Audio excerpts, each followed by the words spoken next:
پیارے بچوں اسلامیات کا صفحہ نمبر 28 کھولیں۔ پیارے بچوں اس صفحے پر ہم سونے جاگنے کی سنتیں اور آداب کے بارے میں سوالات پڑھ رہے ہیں۔ پیارے بچوں کل ہم نے پڑھا تھا سوال نمبر 3، آج ہم پڑھیں گے سوال نمبر 4۔ آج کا سبق پڑھنے سے پہلے ہم پچھلے سبق کی دہرائی کر لیتے ہیں۔ سوال نمبر 1، ہمیں کس طرح نہیں سونا چاہیے؟ جواب، کعبہ کی طرف پاؤں نہیں کرنے چاہیے، الٹا نہیں سونا چاہیے۔ سوال نمبر 2، سونے سے پہلے کیا پڑھنا چاہیے؟ جواب، کلمہ پڑھیں، پھر یہ دعا پڑھیں، اللہم بسمک اموت و احیا۔ سوال نمبر 3، ہمیں صبح کب اٹھنا چاہیے؟ جواب، ہمیں صبح سویرے فجر کی نماز کے وقت اٹھنا چاہیے۔ پیارے بچوں کل کے سبق سے ہم نے سیکھا کہ ہمیں کعبہ کی طرف پاؤں نہیں کرنے چاہیے اور الٹا نہیں سونا چاہیے۔ سونے سے پہلے ہمیں کلمہ پڑھنا چاہیے اور سونے کی دعا پڑھنی چاہیے۔ سونے کی دعا ہے اللہم بسمک اموت و احیا۔ پیارے بچوں ہمیں صبح سویرے فجر کی نماز کے وقت اٹھنا چاہیے کیونکہ فجر کی نماز فرض نماز ہے جسے ہمیں قضا نہیں کرنا چاہیے۔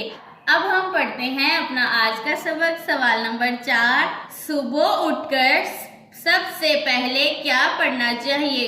جواب، الحمدللہ الذی احیانا بعد ما اماتنا والیہ النشور۔ یہ دعا پڑھنی چاہیے۔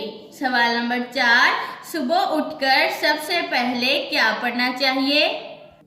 الحمدللہ الذی احیانا بعد ما اماتنا والیہ النشور۔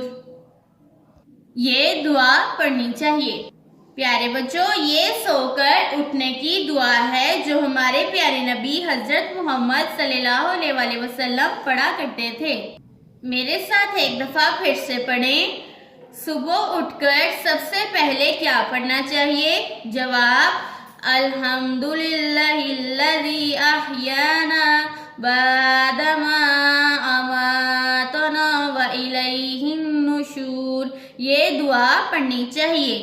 میرے ساتھ پھر سے پڑھیں، الحمدللہ الذی احیانا بعد ما اماتنا والیہ النشور۔ یہ دعا پڑھنی چاہیے۔ پیارے بچوں اس سبق سے ہم نے سونے اور جاگنے کی جو سنتیں اور آداب سیکھے ہیں انہیں آپ نے اپنی زندگی میں اپنانا ہے۔ پیارے بچوں اس سبق سے ہم نے جو سنتیں اور آداب سیکھے ہیں وہ یہ ہیں کہ ہمیں کعبہ کی طرف پاؤں نہیں کرنے چاہیے، الٹا نہیں سونا چاہیے، سونے سے پہلے ہمیں کلمہ پڑھنا چاہیے اور سونے کی دعا پڑھنی چاہیے، اور صبح سویرے ہمیں فجر کی نماز کے وقت اٹھنا چاہیے۔ پیارے بچوں جب ہم صبح اٹھ جائیں تو ہمیں سو کر اٹھنے کی دعا پڑھنی چاہیے۔ پیارے بچوں میں امید کرتی ہوں کہ آپ ان سونے جاگنے کی سنتوں اور آداب پر عمل کریں گے۔ پیارے بچوں اس سبق کو بار بار دہرائیں تاکہ آپ کو اچھے سے یاد ہو جائے۔ اللہ حافظ۔